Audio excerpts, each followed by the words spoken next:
हरिया बस कर बेटा, सुबह से काम कर रहा है, आजा रोटी खा ले। हाँ माँ, तुम चलो, बस ये कढ़ाई तैयार होने ही वाली है। ठीक है, जल्दी कर। कमला और उसका बेटा हरिया एक छोटे से गांव में रहते थे। हरिया के पिता एक लोहार थे और हरिया ने उन्हीं से लोहार का काम सीखा था। लेकिन एक दिन एक हादसे में उनकी मौत हो गई। हरिया शुरू से ही बहुत समझदार था। उसने जल्दी ही काम शुरू कर दिया और पैसे कमाने लगा।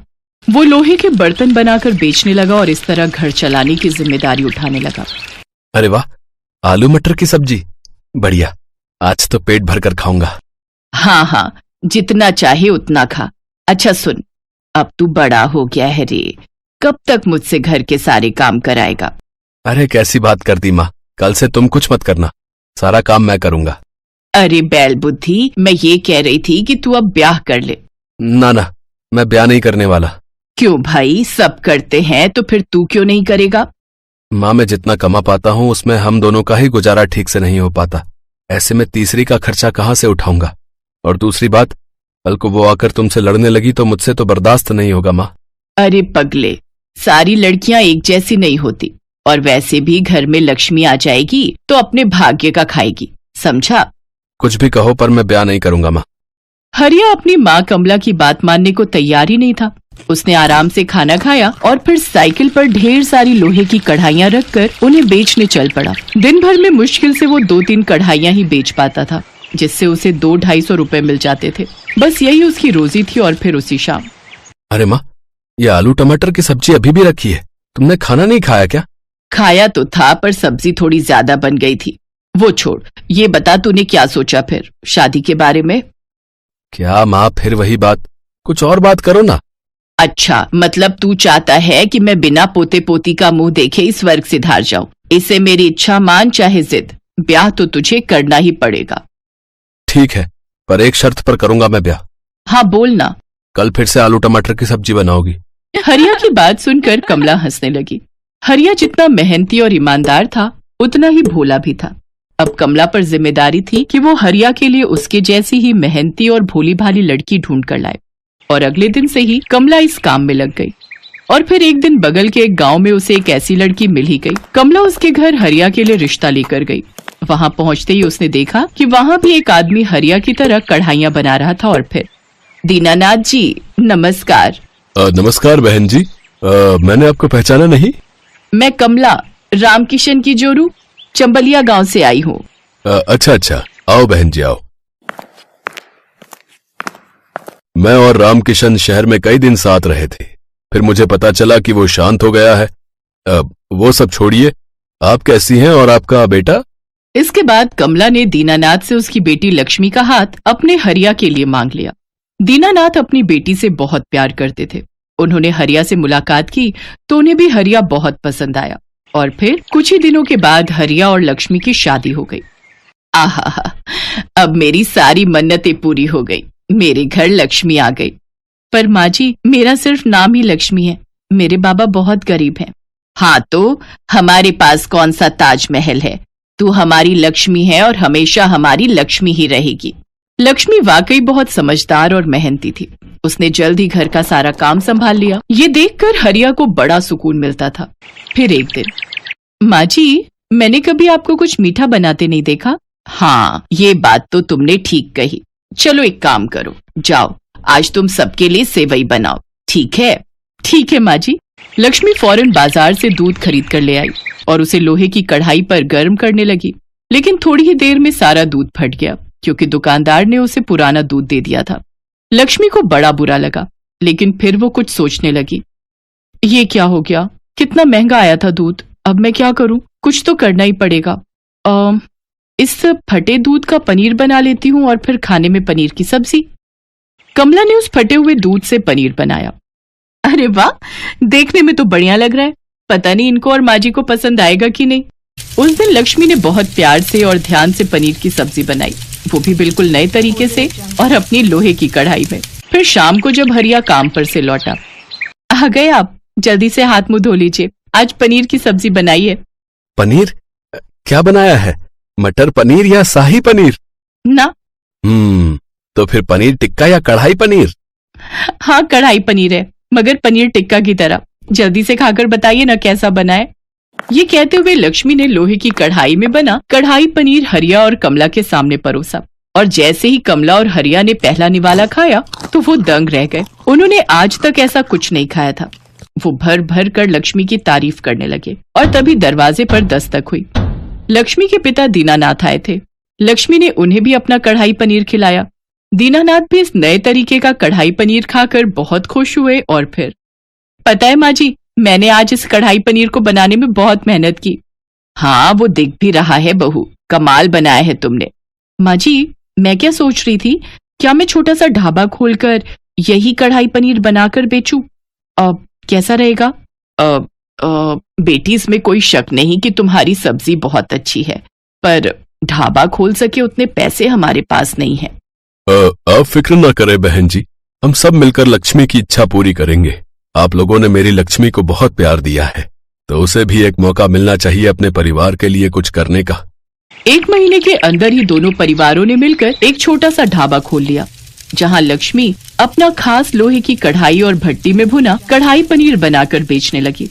पहले ही महीने लक्ष्मी ने पूरे 20,000 रुपए कमाए और फिर बीतते वक्त के साथ लक्ष्मी के बनाए पनीर को खाने वाले भी बढ़ते गए और उसकी तरक्की भी। और इस तरह लक्ष्मी ने वाकई अपने परिवार के भाग्य खोल दिए।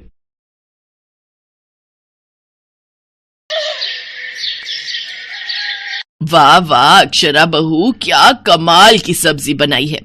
ऐसा कर, मेरे लिए तो तू 2 रोटी और सेक दे। पेट तो भर गया लेकिन मन नहीं भरा। माँ जी, लेकिन आटा तो खत्म हो गया। कोई बात नहीं, मैं अभी और आटा लगा देती हूँ। बहू, आटा लगा ही रही है तो मेरे लिए भी 2 रोटी और लगा देना। वो क्या है ना कि गर्मा गर्म रोटी का स्वाद ही अलग होता है। जी पापा जी। अक्षरा रसोई में जाती है, लेकिन वो देखती है कि उसकी देवरानी मालिनी रसोई की सफाई करके बर्तन धो रही थी। अरे मालिनी, तुमने चकला बेलन सब धो दिए क्या? हाँ दीदी, मैंने सोचा जब तक मम्मी पापा खाते हैं तब तक मैं अपना काम निपटा लेती हूँ, उसके बाद हम भी सुकून से खाना खा लेंगे। फिर उसके बाद के बर्तन तो नहीं धोने होंगे ना? हाँ, लेकिन अभी मम्मी जी और पापा जी को 2-2 रोटी और खानी है। क्या? लेकिन अभी तो मैं सबसे पूछ कर आई थी तो उन्होंने मना कर दिया था, और अब 2 मिनट में फिर रोटी मांगने लगे।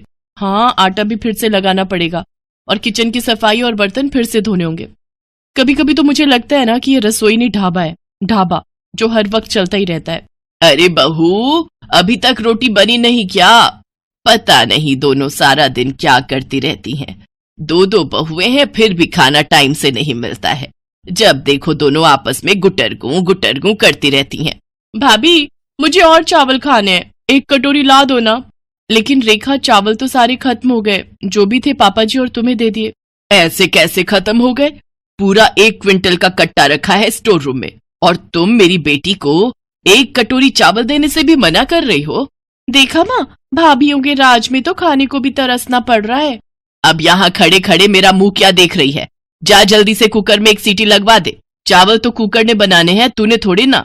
अक्षरा गुस्से में रसोई में जाती है। अरे मालिनी, ला कुकर भी इधर दे। दीदी, मेरा क्या फायदा हुआ बर्तन धोने का? आप एक एक करके फिर सब ले रही हो। अरे तो क्या करूं? तू कितना भी घिस ले, हम लोगों की मेहनत तो इस घर में किसी को नजर आने वाली नहीं। कपड़े मशीन धो देती है, चावल कुकर बना देता है, साबुन बर्तन धो देता है, और हम दोनों दिन भर झक मारते हैं। दीदी, ये तो रोज का ही ड्रामा हो गया है इस घर का। किसी को आखिर में 1 रोटी तो किसी को 1 कटोरी चावल और चाहिए। अरे बर्तन तो पूरे ही गंदे होते हैं ना।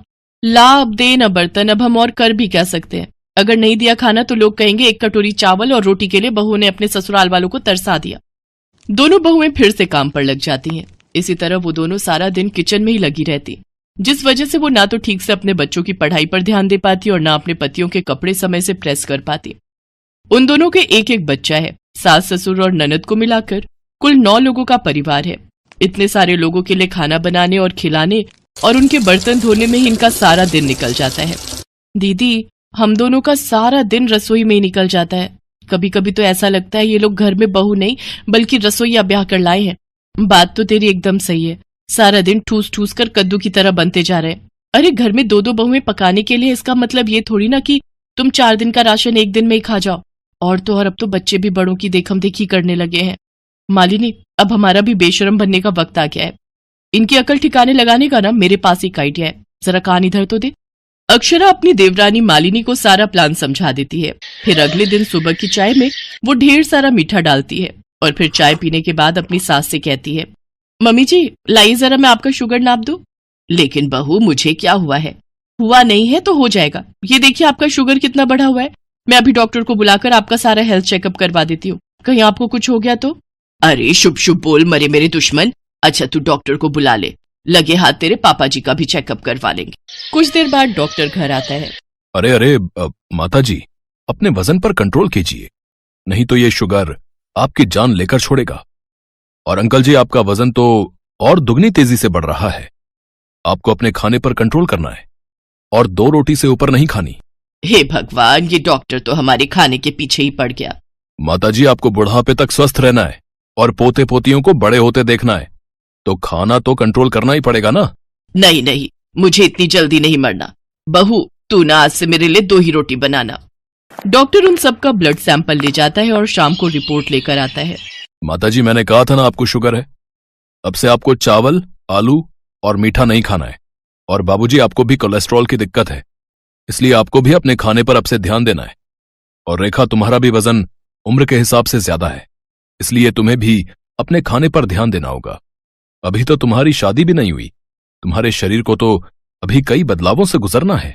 डॉक्टर ये कहकर वहां से चला जाता है। शाम को सब खाने की टेबल पर बैठते हैं तो रेखा कहती है, भाभी 2 चम्मच चावल लाना तो। ये लो रेखा, 2 चम्मच चावल। आप तो सच में 2 चम्मच लाई हो।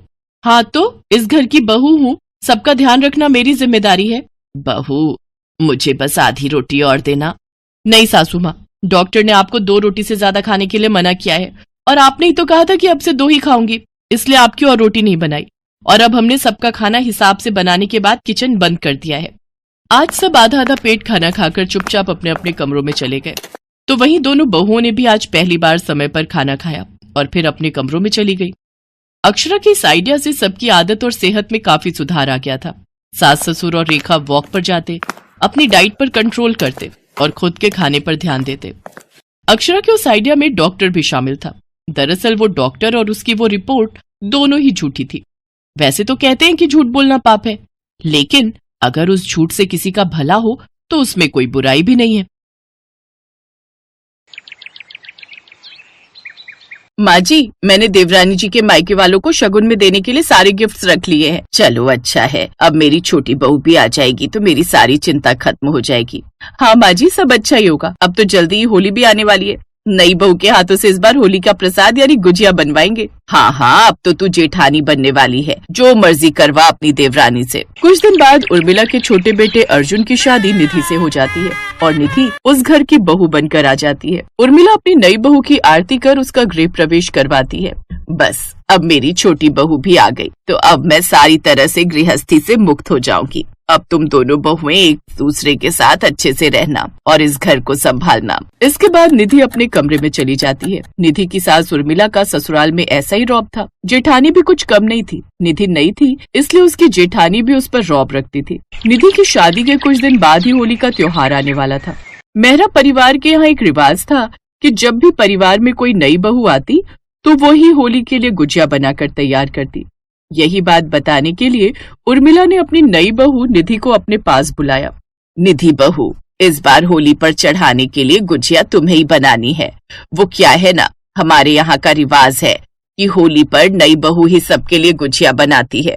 ये सुनते ही निधि के होश उड़ गए, क्योंकि उसने आज से पहले कभी गुजिया नहीं बनाई थी और न ही उसे उसकी रेसिपी पता थी। क्या माँ जी, गुजिया? हाँ क्यों, क्या हुआ? माँ जी, मैंने आज तक कभी गुजिया बनाई ही नहीं। हाँ, नहीं बनाई तो अब बनानी पड़ेगी, क्योंकि नियम के अनुसार इसमें कोई तुम्हारी मदद नहीं कर सकता। तुम्हें खुद ही सारी मेहनत करनी होगी और खुद ही सबके लिए गुजिया बनानी होगी। ये बात सुनकर निधि तो परेशान हो जाती है और इसी चिंता में उसे रात भर नींद भी नहीं आती। वो तो बस यहाँ से वहाँ कमरे में घूम रही थी। निधि को ऐसा घूमते देख उसका पति अर्जुन बोला, निधि, माना कि तुम्हें मेंटेन रहना पसंद है, लेकिन अब ऐसा भी क्या मेंटेन रहना कि तुम आधी रात को भी यूं कमरे में वॉक करती फिरो। अर्जुन, मैं वॉक नहीं कर रही बल्कि टेंशन में हो। मेरे होते हुए मेरी वाइफ टेंशन में? बताओ क्या प्रॉब्लम है, अभी दूर कर देता हूँ। तुम जानते हो ना होली का त्योहार आने वाला है। ओह, अब समझा, तुम्हें पिचकारी और रंग चाहिए। कोई बात नहीं, मैं कल ऑफिस से जल्दी आ जाऊंगा, फिर साथ में शॉपिंग पर चलेंगे, ठीक है? अरे वो बात नहीं है, माँ जी ने कहा है कि होली पर नई बहू को गुजिया बनानी होती है। अब बताओ मैं कैसे बनाऊंगी, मैंने तो कभी गुजिया बनाई ही नहीं, और ऊपर से नियम के अनुसार कोई मेरी मदद भी नहीं कर सकता। ओफो, बस इतनी सी बात, तुम फोन में देखकर गुजिया बना लेना। ये भी ठीक है, खैर तुम अब सो जाओ। अब अर्जुन सो जाता है, लेकिन निधि को तो बड़ी मुश्किल से नींद आ रही थी। फिर निधि अपनी माँ को फोन करती है। माँ, मुझे बड़ा डर लग रहा है। अब तुझे समझ आया मैं क्यों तुझे होली पर हर बार अपने साथ रसोई में गुजिया बनाने के लिए कहती थी, लेकिन नहीं, तुझे तो मेरी सुननी ही नहीं थी, हर बार बहाने बनाकर निकल जाती थी। माँ, लेक्चर देना बंद करो और ये बताओ मैं करूँ क्या। अच्छा सुन, मैं तुझे रेसिपी बताते जाऊंगी और तू वैसे वैसे गुजिया बना लेना, और माता रानी पर भरोसा रख, तू उनसे प्रार्थना कर, वो तेरी सहायता जरूर करेंगी। मेरी बेटी अच्छे से गुजिया बना लेगी। अच्छा ठीक है माँ। अपनी माँ से बात करने के बाद निधि को थोड़ी हिम्मत मिलती है। वो माता रानी से प्रार्थना करती है, हे माता रानी, अब तो तू ही मेरी मदद करना, मैं अपने परिवार की इज्जत रख सकूं और सबको मेरे हाथ की बनी गुजिया खूब पसंद आए। जय माँ दुर्गा, जय माँ दुर्गा। थोड़ी देर बाद वो माँ दुर्गा का नाम जपते जपते ही सो जाती है। रात को उसके सपने में माँ दुर्गा आती हैं। तुमने मुझे सच्ची भक्ति से याद किया है निधि, और चिंता मत करना, तुम पूरी दृढ़ निश्चय से गुजिया बनाने की तैयारी करना, तुम जरूर अच्छे से गुजिया बना पाओगी। ऐसे ही होली का दिन भी आ जाता है। बड़ी बहू, तूने टेंट वाले को बोल दिया ना आने को, और रंग गुलाल गुब्बारे इन सब का इंतजाम हो गया ना? नई बहू की पहली होली है, मेहमान भी आते ही होंगे। जी माँ जी, सारी तैयारियां हो गई हैं, यहाँ तक कि स्नैक्स भी ऑर्डर कर दिए हैं। अब कुछ रहता है तो वो है देवरानी जी के हाथ की बनी गुजिया। हाँ हाँ, वो भी बनाकर तैयार कर लेगी। क्यों छोटी बहू, ठीक कह रही हूँ ना मैं? जी माँ जी। हाँ तो अब जी माँ जी क्या कर रही है? अब जाओ और उसकी तैयारी कर जाकर। अब निधि रसोई में जाकर माता रानी का नाम लेती है, साथ ही अपनी माँ को फोन करती है। माँ, मैं तैयार हूँ सारे सामान के साथ, अब बस तुम बताती जाओ क्या क्या करना है। वो अपनी बात पूरी कर पाती, उस दौरान ही नेटवर्क न होने की वजह से फोन कट जाता है, जिसके बाद फोन भी नहीं लगता। हे भगवान, अब क्या करूँ? हाँ आइडिया, यूट्यूब लगाती हूँ। लेकिन फोन पर भी यूट्यूब नहीं चलता, क्योंकि उसी वक्त वाईफाई का भी नेटवर्क ठीक से नहीं आ रहा था। हे माता रानी, ये सब क्या हो रहा है? माता रानी मेरी मदद कर। वो माता रानी को याद करती है कि तभी एक छोटी बच्ची वहाँ आ जाती है। तुमने मुझे बुलाया और मैं तुम्हारी मदद के लिए आ गई निधि। क्या माँ, क्या आप सचमुच मेरी मदद के लिए आई हैं? जय हो माँ। तभी उसकी जेठानी वहाँ आती है। जल्दी करो निधि, माँ जी कह रही है जल्दी गुजिया बनाओ, फिर भगवान जी को भोग भी लगाना है। जी भाभी। जेठानी वहाँ से चली जाती है। कमाल है, भाभी ने आपको देखा नहीं। वो इसलिए क्योंकि मुझे तुम्हारे अलावा और कोई नहीं देख सकता। अब तुम गुजिया बनाने की तैयारी करो, मैं तुम्हारा मार्गदर्शन करूंगी। अब माता रानी उसे विधि बताती गई और वो वैसे वैसे गुजिया बनाती गई। गुजियों की महक बाहर तक फैल गई। कुछ ही देर में गुजिया बनकर तैयार हो गई। आपका बहुत बहुत शुक्रिया माता रानी, आपके कारण मैं इतनी अच्छी गुजिया बना पाई। अब आप ये गुजिया चखकर बताइए कि ये कैसी बनी है। माता रानी ने उसके हाथ की गुजिया का भोग स्वीकार किया। उनको गुजिया बड़ी पसंद आई और अब वो निधि को आशीर्वाद देकर वहाँ से अंतर्ध्यान हो गई। निधि की सास और जेठानी वहाँ आई। अरे वाह बहू, खुशबू तो बहुत ही अच्छी आ रही है, और तुमने कितनी अच्छी गुजिया भी बनाकर तैयार कर ली। इन गुजिया को देखकर तो लग ही नहीं रहा कि तुम्हें ये बनानी नहीं आती होगी। माँ जी, बस यूँ समझ लीजिए कि ये सब माता रानी की मेहरबानी है मुझ पर। फिर वो सभी मिलकर भगवान जी को भोग लगाते हैं, जिसके बाद वो सभी साथ में होली मनाते हैं। निधि बहुत खुश थी और मन ही मन माता रानी का धन्यवाद करती है।